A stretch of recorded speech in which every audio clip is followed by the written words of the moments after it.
अल्हम्दुलिल्लाहि रब्बिल आलमीन वस्सलातु वस्सलामु अला सय्यिदिल अंबियाइ वल मुरसलीन व अला आलिहि त्तय्यिबीन अत्ताहिरीन व अज़वाजिहिल मुतहहरीन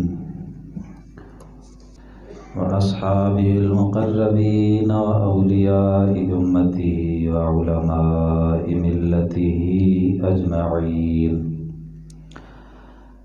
क़ाल अल्लाहु तबारक व तआला फ़ी कलामिहिल मजीद वल फ़ुरक़ानिल हमीद इन्नहु मिन सुलैमान व इन्नहु बिस्मिल्लाहिर रहमानिर रहीम। सदक़ल्लाहुल अलियुल अज़ीम व बल्लगना रसूलुहुन नबियुल करीमुर रऊफ़ुल अमीन। क़ाल अल्लाहु तआला इन्नल्लाहा व मलाइकतहु युसल्लूना अलन नबी या अय्युहल्लज़ीना आमनू सल्लू अलैहि व सल्लिमू तस्लीमा। अस्सलातु वस्सलामु अलैका या सय्यदी या रसूलल्लाह व अला आलिका व अस्हाबिका या हबीबल्लाह। अस्सलातु वस्सलामु अलैका या शफ़ीअल मुज़निबीन व अला आलिका व अस्हाबिका या जद्दल हसन वल हुसैन। अल्लाह रब्बुल इज़्ज़त की हम्द व सना नबी मुकर्रम शफ़ी मुअज़्ज़म हादी दो जहां सरवर सरवरां हज़ूर सैयदी व मौलाई व आक़ाई व मलजाई अहमद मुज्तबा हज़ूर सैयदना मुहम्मद मुस्तफ़ा सल्लल्लाहु अलैहि वसल्लम की बारगाह आलिया में हदिया दुरूद व सलाम अर्ज़ करने के बाद दुआ है अल्लाह रब्बुल इज़्ज़त क़ादिर मुतलक के दरबार में मौलाए पाक मेरे दिल दिमाग ज़ुबान और निगाह को नफ्स और शैतान के शर से अपनी कामिल और दायमी पनाह नसीब फरमाए। हर वो कलिमा कहने की तौफ़ीक़ अता फरमाए जिसमें ख़ुद राज़ी हो, उसका हबीब सल्लल्लाहु अलैहि वसल्लम राज़ी हो। हर वो कलिमा मेरी ज़ुबान पे जारी ना फरमाए जिसमें ख़ुद नाराज़ हो, उसका हबीब सल्लल्लाहु अलैहि वसल्लम नाराज़ हो। बयान हक़ मेरी ज़ुबान पे जारी फरमाए, सुन सुना के मुझे और आपको अपने अक़ीदे और अपने अमल की इस्लाह की तौफ़ीक़ अता फरमाए। अज़ीज़ दोस्तों, अल्लाह रब्बुल इज़्ज़त की पाक और मुक़द्दस कलाम की तिलावत का जब भी आगाज़ किया जाता है तो उससे पहले अऊज़ु बिल्लाहि मिनश शैतानिर रजीम पढ़ा जाता है। पिछले जुम्मतुल मुबारक में मुख्तसर इस बारे में अर्ज़ किया था कि आऊज़ु बिल्लाह में बंदा अपने रब से पनाह मांगता है कि मालिक शैतान ताकतवर है, मैं कमज़ोर हूँ। यानी इंसान अपनी कमज़ोरी, अपनी आजिज़ी, अपनी बेबसी का इज़हार अपने रब से करता है और अल्लाह रब्बुल इज़्ज़त की कुदरत, उसकी ताकत, उसकी बुलंदी, उसकी शान, उसके मर्तबे, उसके मकाम का इक़रार करता है। यानी ये दोनों चीज़ें इसमें आ जाती हैं, इंसान की आजिज़ी और खुदा ताला की बुलंदी और मकाम व मर्तबा। और गोया के बंदा मखलूक को छोड़ के खालिक की तरफ रुजू करता है और वो कहता है, मौला शैतान बहुत ताकतवर है, मुझ में उससे लड़ने की ताकत और हिम्मत नहीं है, अब तो मेहरबानी फरमा और इसके शर और फितने से मुझे महफूज फरमा। अल्लामा इस्माइल हक्की रहमतुल्लाह ताला अलैह इसकी हिकमतें बयान करते हुए फरमाते हैं, एक बंदा इराक़ के किसी आलिम दीन के पास एक तवील अरसा रहा और जब वो वापस पलटने लगा तो वो आलिम दीन फरमाने लगे कि मैं तुम्हें एक बात सिखाऊं अगर सीखना चाहो। वो कहने लगा, हज़रत फरमाए कि तुम्हारे इलाके में शैतान है। वो कहने लगा, हुज़ूर ये तो हर जगह है, कौन सा इलाका है जहाँ शैतान नहीं। और ये अलग बात है कि लोग ये तो मान लेते हैं कि शैतान पूरी रूए ज़मीन पे है और सारी कायनात शैतान के सामने और शैतान उसको देखता है, लेकिन महबूब खुदा की बारी आए तो फिर लोग कशमकश के अंदर मुब्तला हो जाते हैं। कहते हैं जी कैसे हजूर सारी दुनिया को देख सकते हैं। और मेरे भाई, अगर खुदा ने अपने दुश्मन को इतनी ताकत दी है तो अपने महबूब को कितना नवाजा होगा। तो वो बुज़ुर्ग फरमाने लगे भी तुम्हारे इलाके में शैतान है? वो कहने लगा हजूर है। फरमाया वो दिलों में वसवसे भी डालता है? कहने लगा जी डालता है। फरमाया जब वो वसवसा डाले तो तुम क्या करते हो? वो कहने लगा हजरत उसको दूर करने की कोशिश करते हैं। फरमाया एक दफ़ा तुमने दूर कर दिया, उसने फिर वसवसा डाला, फिर क्या करोगे? वो कहने लगा हजरत फिर उसको दूर करेंगे। फरमाया वो फिर डाल दे तो फिर? अर्ज़ की हुजूर फिर दूर करेंगे। फरमाया कब तक दूर करते रहोगे? कहने लगा हजरत फिर आप बताएं। फरमाया मैं तुम्हें एक मिसाल देता हूँ। एक आजड़ी हो, बकरियां चराने वाला, उसने अपने साथ एक कुत्ता रखा हो और तुम उसी रास्ते से गुजर रहे हो और कुत्ता आके तुम्हें पड़ जाए तो क्या करोगे? कहने लगा हजरत उसको हटाने की कोशिश करूँगा। फरमाया वो दोबारा तुम्हें पड़े? वो खामोश हो गया। फरमाया फिर तुम हटाओ, फिर पड़ जाए, फिर हटाओ, फिर पड़े, इसका हल क्या है? कहने लगा हजरत हल आप बता दें। फरमाया इसका हल ये है कि आजड़ी के पास चले जाओ, जो बकरियों का और कुत्ते का मालिक है उसके पास चले जाओ और उसको कहो तेरी मेहरबानी इसको मुझसे दूर कर। फरमाया यही हिकमत अऊज़ु बिल्लाहि मिनश शैतानिर रजीम में है कि तुम जितनी भी कोशिश करो शैतान से बचने की, तुम नहीं बच सकते, तुम्हें मालिक की तरफ रुजू करना पड़ेगा। जैसे आजड़ी के कुत्ता अगर पड़ जाए तो एक दफ़ा, दो दफ़ा, तीन दफ़ा, 10 दफ़ा भी हटा दो, वो फिर बार बार पलट के आएगा।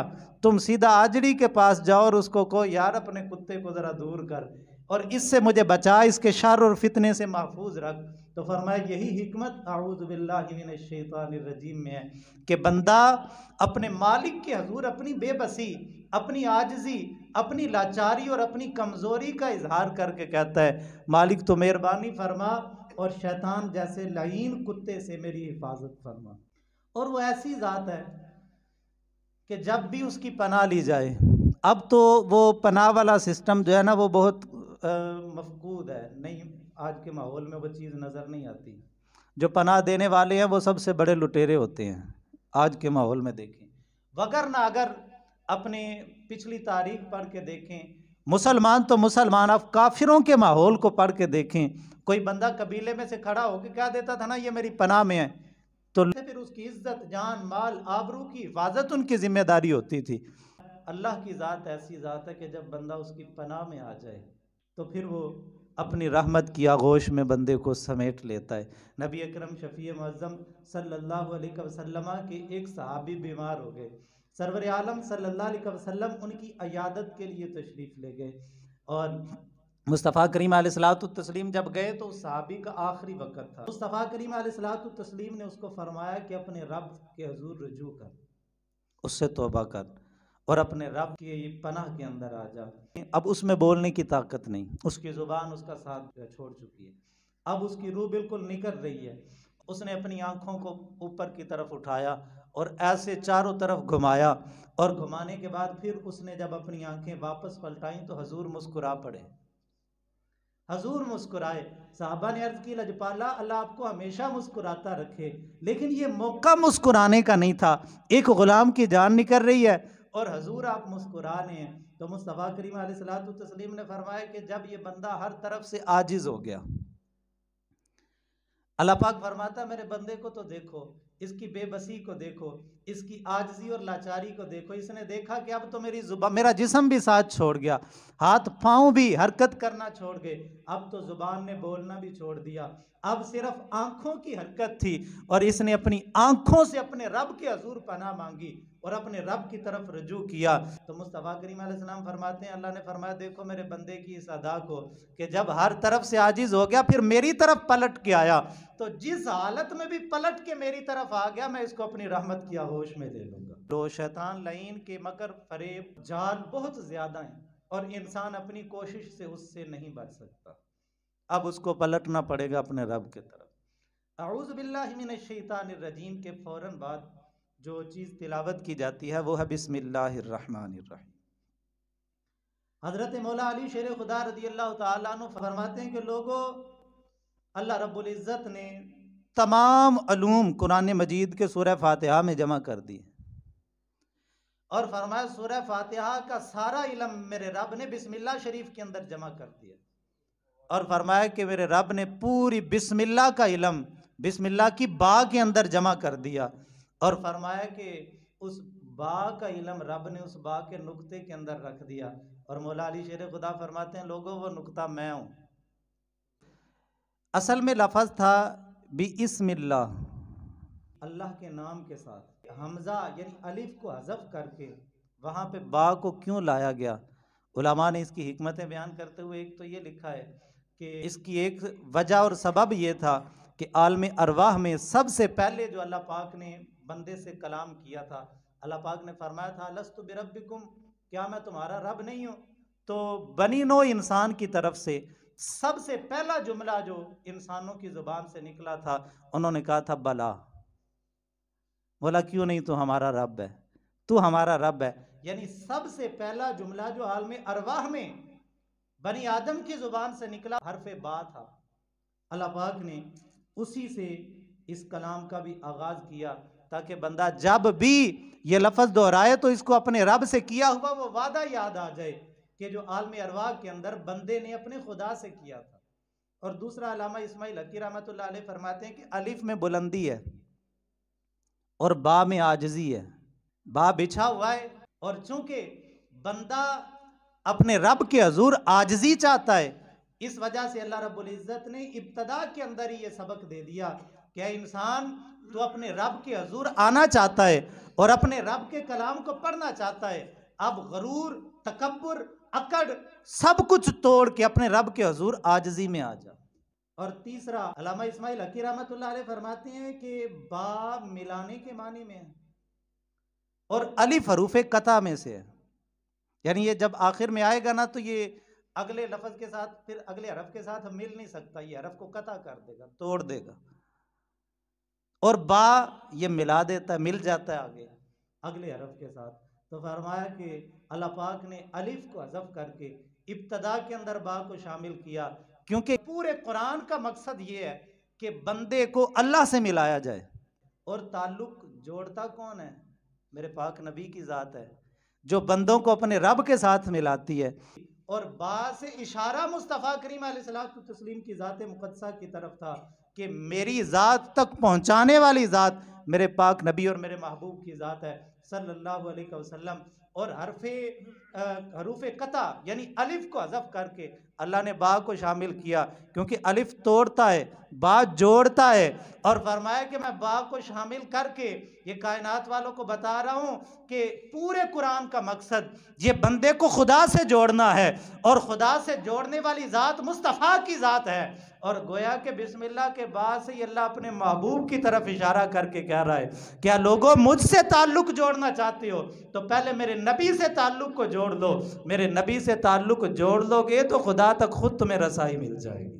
कि जो बिस्मिल्लाह शरीफ की बा इमाम बेज़ावी रहमतुल्लाह अलैह ने फरमाया कि ये इस्तिआनत के माने में यानी मदद के माने में, और दीगर उलमा ने बाज़ उलमा ने लिखा कि ये बरकत के माना में है, बाज़ उलमा ने लिखा कि ये मुसाहबत यानी जैसे कहा जाता है कतबतु बिल कलम, मैंने कलम के साथ लिखा।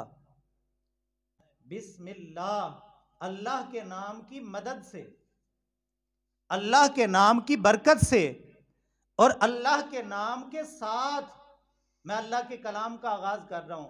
और मेरे भाई, मैंने पिछले जुम्मतुल मुबारक में सरसरी सा इशारा किया था कि कोई जो नाम होता है किसी का वो उसकी ज़ात नहीं होती। जो लफ्ज़ अल्लाह है ये अल्लाह की ज़ात नहीं है, ये अल्लाह का नाम है।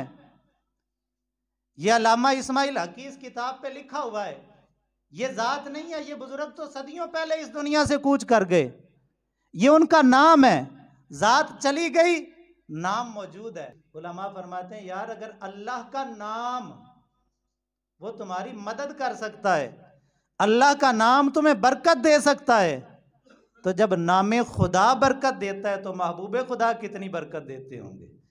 जब खुदा का नाम मदद करता है तो महबूब खुदा कितनी इमदाद और इस्तिआनत को अल्लाह ताला ने अपने महबूब को कितनी ताकत और कुव्वत इस मामले में अता की होगी। तो ये, और इसमें मुफ्ती अहमद यार खान नईमी रहमतुल्लाह अलैह ने बड़ी कमाल की बात की। आप फरमाते हैं बिस्मिल्लाह में इशारा मुस्तफ़ा की ज़ात की तरफ है। कहा भी वो कैसे है? वो फरमाते हैं कि इसमें अल्लाह, ये नबी पाक सल्लल्लाहु अलैहि वसल्लम का नाम मुबारक है। जैसे ज़िक्रुल्लाह हजूर का नाम है, अल्लाह का ज़िक्र ये मुस्तफ़ा का नाम है। दलाइलुल खैरात में इस नाम को जिक्र किया गया, ज़िक्रुल्लाह ये मुस्तफ़ा जान रहमत का नाम है, नाम इसमें गिरामी है। और इसमें अल्लाह फरमाया ये भी नबी पाक, क्योंकि इसम ये अलामत के तौर पे होता है, किसी चीज़ की पहचान के लिए, किसी चीज़ की मारिफत के लिए नाम होता है। मैंने अर्ज की ना, अल्लामा इस्माइल हकी यहाँ पे लिखा हुआ है, ये ज़ात नहीं है, लेकिन पहचान हो गई कि अल्लाह का एक बंदा था जो फलां इलाके में रहता था। या मिसाल के तौर पे मेरा नाम ले लें, मोहम्मद इरफान मेरा नाम है। अब इससे मेरी ज़ात की पहचान तो होगी, लेकिन ये नाम मेरी ज़ात नहीं है। और खुदा की कसम, पूरी कायनात में जब से ये दुनिया बनी है और क़यामत तक, क़यामत के बाद अब्दुल आबाद तक, जैसी पहचान खुदा की मेरे महबूब ने करवाई है, कायनात में कोई नहीं करवा सकता। बल्कि खुद हदीस कुदसी में है, मुस्तफ़ा जान रहमत फरमाते हैं, अल्लाह पाक ने फरमाया कि मैं मख्फी खजाना था, मैं छुपा हुआ खजाना था, फिर मुझे मोहब्बत हुई कि अन उअरफा, मैं पहचाना जाऊं, मेरी पहचान हो, मेरी मारिफत हो, लोग जाने मेरे बारे में। भाई मौला तूने अपनी मारिफत के लिए क्या किया? फरमाया मैंने अपने महबूब को पैदा किया। अपनी मारिफत के लिए खुदा ने अपने महबूब सल्लल्लाहु अलैहि वसल्लम को पैदा किया। और नाम मैंने अर्ज कर दी कि ये पहचान के लिए होता है, मारिफत के लिए होता है, किसी बंदे की अलामत के लिए भी। फलां बंदा उसका ये नाम है, फलां बंदा उसका नाम मोहम्मद हुसैन है, फलां बंदा उसका नाम मोहम्मद इरफान है, फलां बंदा उसका नाम मोहम्मद इस्माइल है। नाम अलामत और पहचान के लिए होते हैं।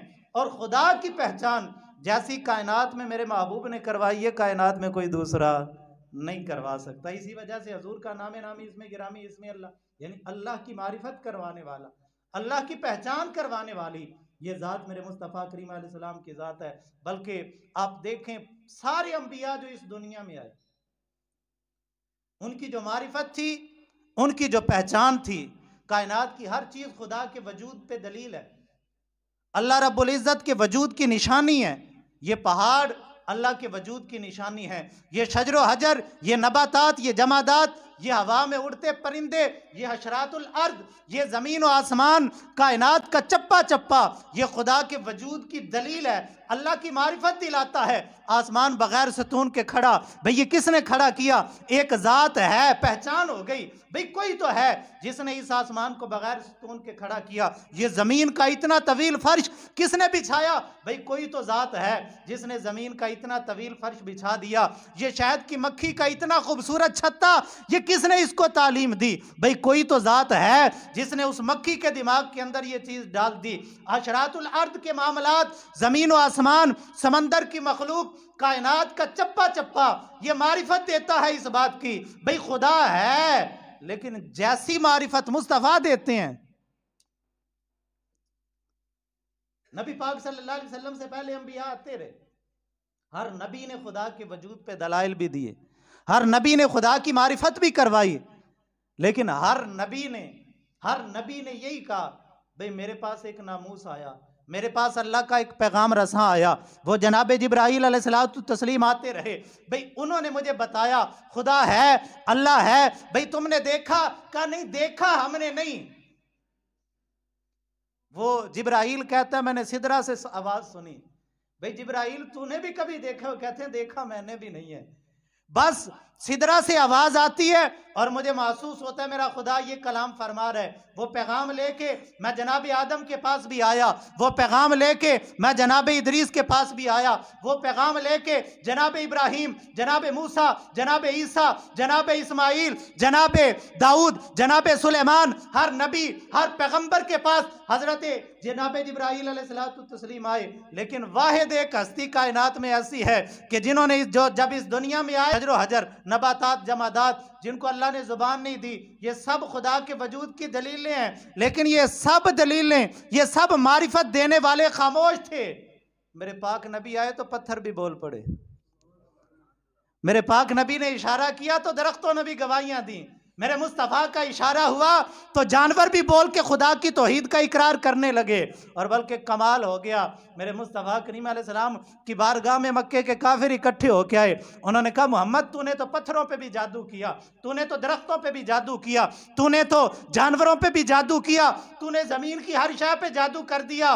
और हमने सुना है कि जादू ज़मीन पे चलता है, आसमान पे नहीं चलता। अब बता तो सही, अब हम देखेंगे तेरा कमाल। ये आसमान का चांद दो टुकड़े होके अगर कदमों में आए फिर कलमा पढ़ेंगे। मेरे हजूर मुस्कुराए और कहा पढ़ दोगे कलमा? कहने लगे हाँ हाँ, हमने सुना है कि जादू आसमानों पे असर नहीं करता। मेरे मुस्तफ़ा करीम अलैहिस्सलाम ने फरमाया ये चांद मेरे खुदा की दलील है, ये सूरज मेरे खुदा की एक होने की दलील और मारिफत है। लेकिन आओ आज तुम आ गए हो तो मैं वो दलील हूँ कि जो सबसे बड़ी दलील है, जिसके बारे में रब ने फरमाया कि कद जाकुम बुरहानुम मिर रब्बिकुम, ये तुम्हारे पास रब की तरफ से बुरहान आ गई। बुरहान वो दलील होती है जिसके बाद किसी दलील की जरूरत ना रहे। फरमाया अब आए हो मेरे दरबार में, मुझसे पहले ये दलीलें खामोश थीं, अगरचे खुदा की मारिफत देती थीं, लेकिन चलो आओ अब मेरे दरबार में आयो। कहा कि मेरे हबीब की उंगली उठी, चांद दो टुकड़े हुआ। साहबा फरमाते हैं कि पूरे मक्के के अंदर ये अजीब मंजर था, वो आसमान का चांद मेरे नबी के कदमों के बोसे ले रहा था और हजूर मक्के के काफिरों को कह रहे थे, ओ लोगों देखो तो सही, ये आसमान का चांद भी टूट के मेरे कदमों में आ गया है। यानी ऐसी खुदा के वजूद की दलील। अल्लाह अकबर कबीरा। एक साहबी नबी पाक सल्लल्लाहु अलैहि वसल्लम ने एक बंदे के साथ, एक यहूदी के साथ ऊंट का सौदा किया। सौदा करने के बाद हजूर ने फरमाया ठहरो मैं पैसे लेके आता हूँ। हजूर रकम लेने के लिए गए तो जब वापस पलट के आए तो उसको ज्यादा दाम मिल गए, वो मुकर गया। वो कहने लगा मैंने तो सौदा किया ही नहीं। अब यहूदी के लिए मुकरना तो कोई बड़ी बात नहीं है, झूठ तो उनकी रच रच के अंदर समाया हुआ है। वो कहने लगा भी मैंने नहीं सौदा किया। नबी पाक सल्लल्लाहु अलैहि वसल्लम ने फरमाया भी मेरा तेरे साथ सौदा हो गया। बहस तकरार हो गई, लोग इकट्ठे हो गए और इतने में वो यहूदी कहने लगा कि भाई ठीक है आपकी शरीयत में असूल क्या है? नबी पाक सल्लल्लाहु अलैहि वसल्लम ने फरमाया भी असूल ये है कि मुद्दई गवाह पेश करे और जो मुद्दा अलैह है वो कसम, अगर मुद्दई गवाह पेश ना कर सके तो मुद्दा अलैह कसम उठाए। वो यहूदी कहने लगा भी ठीक है आप गवाह पेश करें, नहीं तो मैं कसम उठाता हूँ, मैं कसम उठा लेता हूँ, मेरा सौदा ही नहीं हुआ। नबी पाक सल्लल्लाहु अलैहि वसल्लम के साथ ये बहस हो रही थी। एक साहबी दूर से चलते हुए आए, देखा मजमा है, और जब मजमा हो तो लोग आ ही जाते हैं देखने के लिए। उस साहबी ने देखा और आके जब मामले की नज़ाकत को समझा कि भाई नबी पाक सल्लल्लाहु अलैहि वसल्लम कह रहे हैं मैंने सौदा किया, यहूदी कह रहा है मैंने नहीं किया, वो सफ़ों को चीरते हुए आगे गए और जाके कहने लगे यहूदी क्या कहता है? वो कहने लगा या तो मोहम्मद सल्लल्लाहु अलैहि वसल्लम गवाह पेश करें वरना मैं कसम उठाता हूँ मेरा सौदा नहीं हुआ। वो सहाबी रसूल कहने लगे मैं कसम उठाता हूँ मेरे हजूर ने तुझसे सौदा किया है, मैं गवाही देता हूँ हजूर का सौदा हुआ है। यहूदी ने कहा भी ठीक है। वो ऊँट हाथ में थमाया, चला गया रकम पकड़ के। हजूर ने अपने साहबी का बाजू पकड़ा, बाजू पकड़ के कहने लगे गुलाम तू तो था नहीं, तू तो था नहीं, तूने गवाही कैसे दे दी कि मेरा इसके साथ ऊँट का सौदा हुआ है? वो कहने लगा हजूर हमने खुदा को देखा है। आका हमने खुदा को नहीं देखा, हमने जन्नत को नहीं देखा, हमने दोज़ख को नहीं देखा, हमने कब्र के मामलात को नहीं देखा। या रसूल अल्लाह सल्लल्लाहु अलैहि वसल्लम हर चीज को देखे बगैर सिर्फ आपकी जुबान के कहने पे हमने एतबार किया है। या रसूल अल्लाह खुदा जैसी जात का अगर आपके कहने पे एतबार कर सकते हैं तो ये तो छोटी सी गवाही है। अगर हम गवाही देते हैं अशहदु अल्ला इलाहा इल्लल्लाह, कि मैं गवाही देता हूं कि अल्लाह के सिवा कोई मबूद नहीं, हजूर हम खुदा को देखे बगैर आपके कहने पे गवाही देते हैं, तो या रसूल अल्लाह ये तो छोटी सी गवाही है, इसकी तो हैसियत ही कोई नहीं है। तो खुदा के वजूद की सबसे बड़ी दलील ये मेरे पाक नबी सल्लल्लाहु अलैहि वसल्लम की ज़ात वाला सिफ़ात। और मुफ्ती अहमद यार खान नईमी रहमतुल्लाह अलैह फरमाते हैं कि बिस्मिल्लाह में यानी इसमें अल्लाह, अल्लाह की ज़ात की मारिफत करवाने वाली ये मेरे पाक नबी की ज़ात, और इशारा गोया कि खुदा मेरे पाक नबी सल्लल्लाहु अलैहि वसल्लम की ज़ात वाला सिफ़ात की तरफ। और मैंने अर्ज़ की थी बा ये मिलाने के लिए, और इसमें अल्लाह मुस्तफ़ा की ज़ात, गोया कि अल्लाह पाक बिस्मिल्लाह शरीफ के अंदर इशारा कर रहा है, अगर खुदा से मिलना चाहते हो तो मेरे नबी के दर पे आ जाओ। आला हजरत मुजद्दिद दीन व मिल्लत, कुश्ता इश्क रिसालत, परवाना शम्म मोहब्बत अशाह इमाम अहमद रज़ा ख़ान रहमतुल्लाह अलैह ने कमाल की बात कर दी। फरमाते इधर मखलूक में शागिल, उधर अल्लाह से वासिल, खवास इस पे मुशद्दद मीम है इसमें मोहम्मद का। फरमाते हैं जैसे लफ्ज़ मोहम्मद सल्लल्लाहु अलैहि वसल्लम का जो मीम है वो आगे दाल के साथ भी मिला हुआ है, पीछे मीम के साथ भी मिला हुआ है। दो मेरे पाक नबी सल्लल्लाहु अलैहि वसल्लम की ज़ात इधर मखलूक के साथ ताल्लुक़ है, उधर खालिक के साथ तार जुड़ी हुई है। और मखलूक को ज़िल्लतों और गुनाहों की दलदल से निकाल के मेरे पाक नबी सल्लल्लाहु अलैहि वसल्लम कलमा शहादत पढ़ा के खुदा के साथ मिलाते जा रहे हैं। बिस्मिल्लाह शरीफ के फ़ज़ाइल व मनाक़िब की तरफ अगर जाएँ तो एक तवील फहरिस्त है। मौला अली शेर खुदा रज़ी अल्लाह तआला अन्हु आप तशरीफ़ फरमाए कि बंदा बिस्मिल्लाह शरीफ लिख रहा था, आपने फरमाया ओ बंदा खुदा इसको ज़रा सोना करके लिख, सजा के लिख, संवार के लिख। अर्ज़ की हजूर फिर क्या होगा? फरमाया कि एक बंदे ने बिस्मिल्लाह को खूबसूरत करके लिखा, अल्लाह ने इसी वजह से उसको बख्श दिया, इसी वजह से उसकी बख्शिश हो गई कि उसने बिस्मिल्लाह शरीफ को खूबसूरत करके लिखा।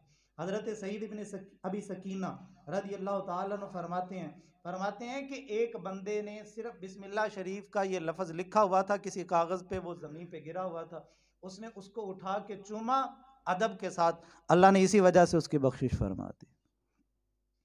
और अल्लामा इस्माइल हक़ी रहमतुल्लाह अलैह ने एक रवायत जिक्र की, आप फरमाते हैं कि जिस बंदे ने बिस्मिल्लाह शरीफ वाला कागज़ गर्द से उठा के, ज़मीन से उठा के उसको झाड़ा और उसका अदब किया, तो अल्लामा इस्माइल हक़ी रहमतुल्लाह अलैह ने रवायत जिक्र किया, फरमाते हैं कि उसकी बरकत से अल्लाह पाक उसके माँ बाप के अजाब में तखफीफ कर देगा, अगरचे वो मुशरिक हों।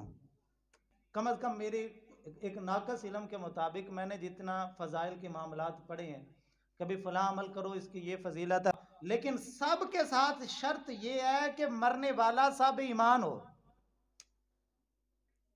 भाई सूरह इखलास शरीफ 3 दफ़ा पढ़ के अगर किसी को बख्शो तो एक कुरान पाक का सवाब अल्लाह पाक उसके खाते में लिखता है, लेकिन शर्त यह है कि वो मोमिन हो। हर अमल के साथ शर्त यह है कि वो कब्र वाला मोमिन हो, तब उसको फ़ायदा मिलेगा। लेकिन कमाल अमल है ये कि अल्लाह के नाम पाक का अदब और उसको नीचे से उठा के उसको इज्जत और एहतराम वाली जगह पे रखना, इस अमल की इतनी फजीलत है। फरमाया कब्र के अजाब में अल्लाह कमी कर देगा। मुशरिक के अजाब बिल्कुल ख़त्म तो नहीं हो सकता, लेकिन अजाब में अल्लाह कमी कर देगा अगरचे वो मुशरिक हों। ये फ़कत इस अमल के बारे में पढ़ा है हमने, इसके अलावा किसी और अमल के बारे में नहीं पढ़ा। आज माँ बाप के इसाले सवाब के लिए बड़ा कुछ लोग करते हैं, लंगर खिलाए जाते हैं, देगों की देगें चढ़ाई जाती हैं और दावतों का एहतमाम होता है, जलसे करवाए जाते हैं, इसाले सवाब की महफिलें की जाती हैं, कुल शरीफ 10वां शरीफ 40वां किया जाता है और बरादरियाँ इकट्ठी करके लोग हज़ारों लाखों रुपए लगा देते हैं। लेकिन ये एक मामूल एक आम सा अमल है। मुस्तफ़ा करीम अलैहिस्सलाम ने फरमाया कि ये अमल करो, अल्लाह साहब कब्र के अजाब में तखफीफ करेगा, अगरचे मुशरिक हो। मुशरिक के अजाब में तखफीफ होगी उसके माँ बाप के जो अमल कर रहा है, तो जो मोमिन होंगे उसके माँ बाप अल्लाह फिर कितनी रहमतें उसकी कब्र में दाखिल फरमाएगा। यानी अगर माँ बाप के साले सवाब के लिए कुल खानी करवाते हैं, आज तो करने वाला मामला ख़त्म हो गया।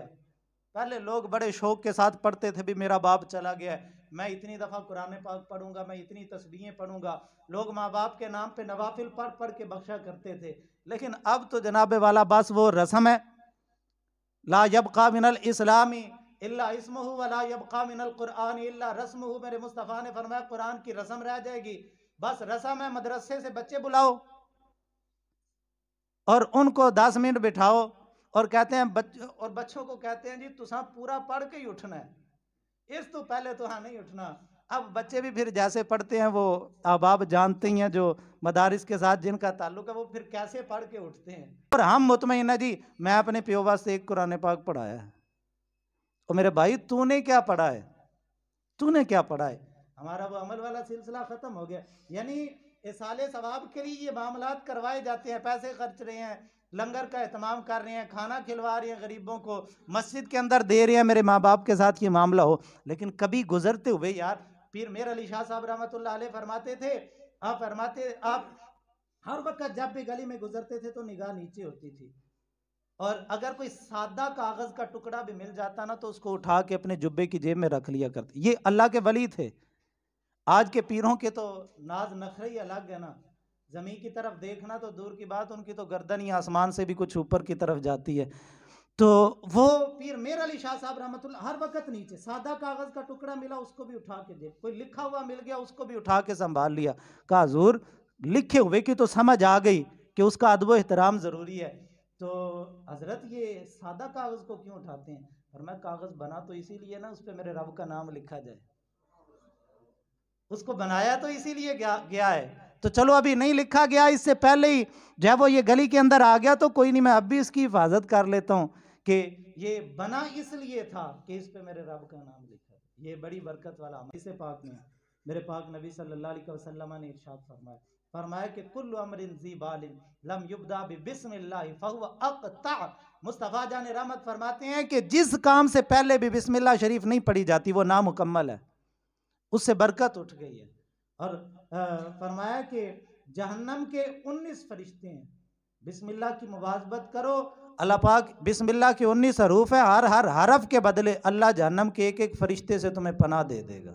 हजरत ईसा अलैहिस्सलातु तस्लीम गुजर रहे थे और एक शिकारी सांप को पकड़ने की कोशिश कर रहा था, सपेरा। तो वो सांप ना हजरत ईसा अलैहिस्सलाम से कलाम करने लगा और बोल के कहने लगा, अल्लाह के नबी इस बंदे को कहीं बच जाए, मैं बड़ा जहरी हूँ, मेरा जहर इतना शदीद है कि इसने पानी भी नहीं मांगना, तो इसको कहो मेरी जान छोड़े, वरना मैं इसको डंग मारूंगा और ये यहीं पे मर जाएगा तड़प तड़प के। तो हजरत ईसा अलैहिस्सलाम ने उसको समझाया कि खुदा के बंदे छोड़ क्यों एक मूजी को तंग कर रहा है। वो कहने लगा नहीं, मैंने इसको पकड़ के ही छोड़ना है। हजरत ईसा अलैहिस्सलाम समझा के चले गए और थोड़ी देर के बाद दोबारा गुजर हुआ तो वो सांप उस सपेरे के शिकंजे के अंदर था और उसने उसको गर्दन से पकड़ा हुआ था। तो हजरत ईसा अलैहिस्सलाम उस सांप को कहने लगे, भाई तू तो कहता था मैं बड़ा जहरी हूँ, मैं तो पानी भी नहीं पीने दूंगा, तो अब तो इसके हाथ में आया हुआ है और तू इसको कुछ भी नहीं कह रहा। वो कहने लगा, हजरत है तो बड़ा जहरी हूँ, पानी भी नहीं मेरा डंगा मांगता, लेकिन हजरत इसने मुझे पकड़ने से पहले बिस्मिल्लाह पढ़ ली थी, उसकी बरकत से मेरा जहर जायल हो गया। और ये सिर्फ किस्से कहानियां नहीं है। हजरत खालिद इब्ने वलीद रज़ी अल्लाह ताला अन्हु एक इलाके में जंग के लिए गए, एक यहूदी औरत आपके पास आई, कहने लगी मैं कलमा पढ़ लूंगी एक शर्त पे। आपने फरमाया भी वो क्या शर्त है? अला हजरत ने मलफूजात शरीफ के अंदर इस रवायत को जिक्र किया। फरमाते हैं हजरत खालिद इब्ने वलीद फरमाने लगे भी क्या शर्त है? वो कहने लगी ये जहर है और ऐसा शदीद जहर है कि बस हलक से नीचे उतरा तो आंतड़ियों को चीर देता है और इंसान के जिगर के टुकड़े टुकड़े कर देता है, ये बड़ा शदीद जहर है। तो मैं कलमा पढ़ लूंगी अगर तुम इसको पी लो, अगर इसको पी के बच गए मैं कलमा पढ़ लूंगी, मैं समझ लूंगी तुम्हारा दीन हक है और तुम सच्चे हो। हजरत खालिद इब्ने वलीद रज़ी अल्लाह ताला अन्हु मुस्कुराए, कहने लगे लाओ लाओ जहर की शीशी। और हजरत खालिद इब्ने वलीद रज़ी अल्लाह ताला ने वो जहर की शीशी पकड़ी और बगैर हिचकिचाहट के आपने बिस्मिल्लाह शरीफ पढ़ी और वो जहर की पूरी शीशी अपने हलक के अंदर उंडेल ली। और जब हलक के अंदर चली गई आपको कुछ भी नहीं हुआ और वो उस यहूदी औरत ने कलमा पढ़ा और दायरा इस्लाम के अंदर दाखिल हुई। मुस्तफ़ा करीम अलैहिस्सलाम ने फरमाया कि अल्लाह ताला ने हर मर्ज की शिफा बिस्मिल्लाह शरीफ को रखा है, हर फकीरी से तवंगरी अल्लाह पाक ने बिस्मिल्लाह के अंदर ये बरकत रखी है, और आतिश जहन्नम से पर्दा अल्लाह ने बिस्मिल्लाह शरीफ को बनाया है। फरमाया जमीन में धंसने से अल्लाह पनाह दे देता है इसकी बरकत से, सूरतें मस्क होने से अल्लाह महफूज कर देता है इसकी बरकत से। जब तक लोग इसकी तिलावत करते रहेंगे अल्लाह पाक के अजाब से महफूज रहेंगे। गौर तो करें, इतनी बरकतें सिर्फ बिस्मिल्लाह शरीफ के अंदर हैं, तो जब हम पूरे कुरान के साथ अपना ताल्लुक जोड़ लेंगे अल्लाह फिर कितनी बरकतें अता फरमाएगा। हिरकल रूम के बादशाह ने आपको खत लिखा, उसने कहा कि भी मेरे सर में दर्द नहीं जाता, और इतना शदीद दर्द होता है कि मेरा दिल करता है कि मैं सर अपना फाड़ लूं। और मेरे शाही तबीब इलाज कर करके आजिज आ गए हैं, मेरी ये बीमारी जाती नहीं है। तो आप मेहरबानी करें, मेरी इस बीमारी का कोई हल सोचें। तो हजरत फारूक आजम रदी अल्लाह ताला अन्हु ने एक टोपी उसको भेजी और कहा कि इसको पहन लिया कर, अल्लाह इसकी बरकत से तेरी इस बीमारी को दूर कर देगा। अब हिरकल रूम जब उसके दरबार में टोपी गई तो उसने सर पे पहनी, उसकी बीमारी चली गई। और उसने तजर्बे के लिए टोपी उतारी तो दर्द फिर शुरू हो गई।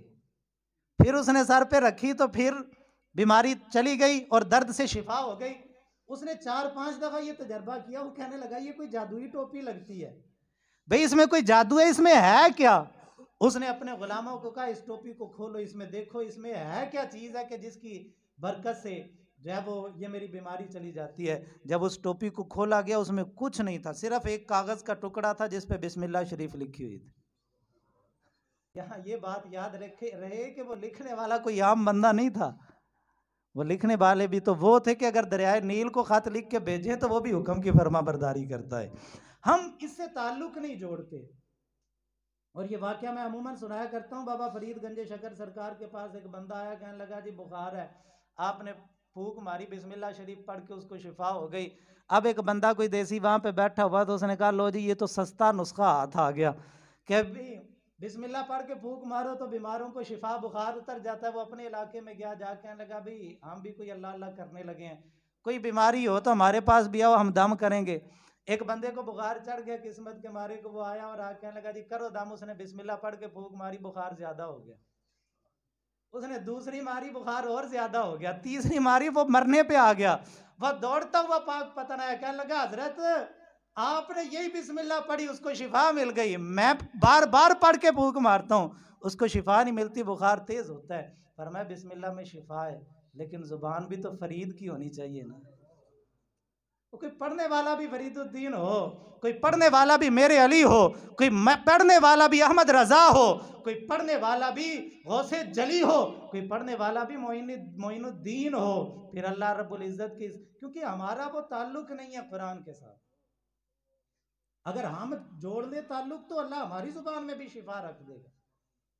अल्लाह पाक हमारे पढ़ने से भी बीमारों को शिफा देगा। चंद मसाइल वो भी मैं अर्ज करना जरूरी समझूंगा कि बिस्मिल्लाह शरीफ के मामलात में, यानी एक तो ज़बा के वक़्त, यानी हर मौके पे उठते बैठते चलते फिरते हर अच्छे काम से पहले बिस्मिल्लाह शरीफ पढ़ लो। उलमा ने लिखा है कि बिस्मिल्लाह शरीफ पढ़ के अगर लिबास बदलना बंदा शुरू करता है ना, अल्लाह पाक जिन्नों की आंखों के आगे पर्दा कर देता है। यानी जिन उस इंसान की बेहिजाबी और सतर को नहीं देख सकते अगर वह बिस्मिल्लाह शरीफ पढ़ के अपने लिबास को तब्दील करने की कोशिश करता है। तो बुजुर्ग फरमाते हैं, अल्लामा इस्माइल हक्की ने इसको लिखा, फरमाते हैं कि अगर बिस्मिल्लाह शरीफ की ये बरकत है कि शैतानों के आगे वो पर्दा कर देती है, तो जो बंदा उठते बैठते चलते फिरते हर नेक अमल से पहले बिस्मिल्लाह शरीफ को बुनियाद बना ले तो अल्लाह कल क़यामत के दिन जहन्नम के फरिश्तों से भी हिजाब करके उसको जन्नत के अंदर दाखिल फरमा दे। खलासतुल फतावा के अंदर ये बात लिखी हुई है। फरमाते हैं कि किसी हराम काम से पहले, हमने अक्सर देखा है स्नूकर पे लोग खड़े हुए हैं, कोई गेम फंस गई है तो कहते हैं बिस्मिल्लाह दी बरकत ठा।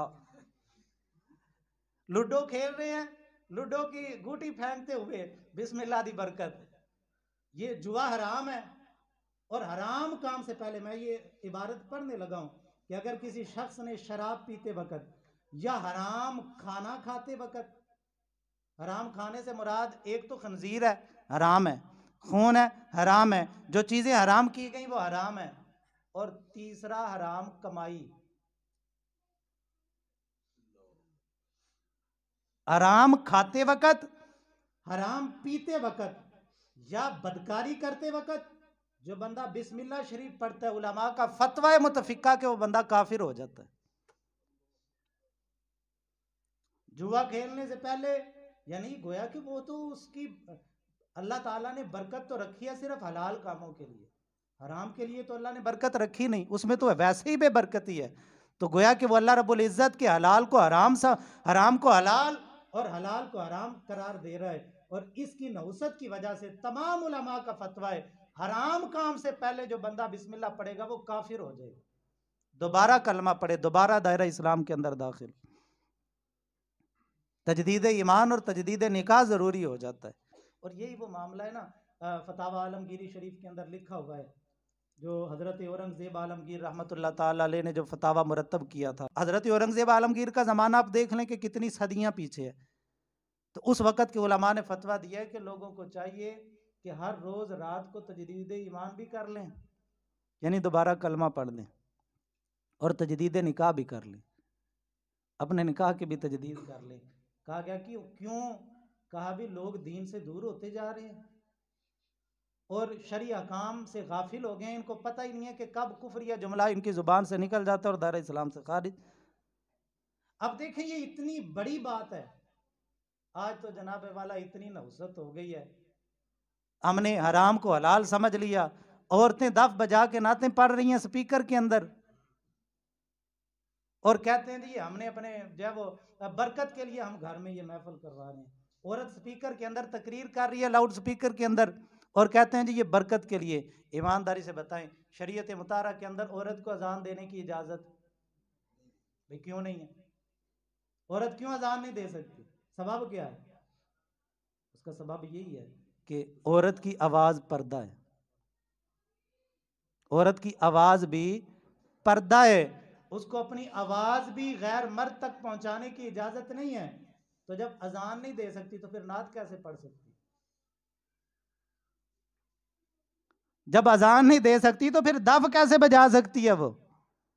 जब अजान नहीं दे सकती तो फिर तकरीर कैसे कर सकती है? यानी ये बेबरकती हराम काम और फिर बरकत के लिए। तो ये इबारत फिर हमारे सामने है कि वो बंदा तो काफिर हो गया जिसने सिर्फ बिस्मिल्लाह शरीफ को बरकत के लिए हराम काम से पहले पढ़ लिया, तो वो बंदा तो काफिर हो गया, दायरा इस्लाम से खारिज हो गया। कि ये आदत बनाएं, हर काम से पहले अपने जिस्म से जो है वो कलम भी पकड़ना है ना बिस्मिल्लाह पढ़ें, कोई चीज़ रखनी है बिस्मिल्लाह पढ़ें, बैठना है बिस्मिल्लाह पढ़ें, उठना है बिस्मिल्लाह पढ़ें। कहा भी इससे ये आदत होगी कि तुम अपने रब के नाम को अपनी ज़ुबान पे पक्का कर लोगे। और चूंकि जिसको जिससे मोहब्बत होती है वो जिक्र उसी का कसरत से करता है। जो किसे दा आशिक होवे गल उसे दी करदा, सौ सौ मकर बहाने पाके ओदे ही मरने मरदा। फरमाया कसरत के साथ इस पे मुवाज़बत करो, अल्लाह इसकी बरकत से तुम्हारी दुनिया और आखिरत के हर काम में अल्लाह पाक बरकतें शामिल फरमाएगा।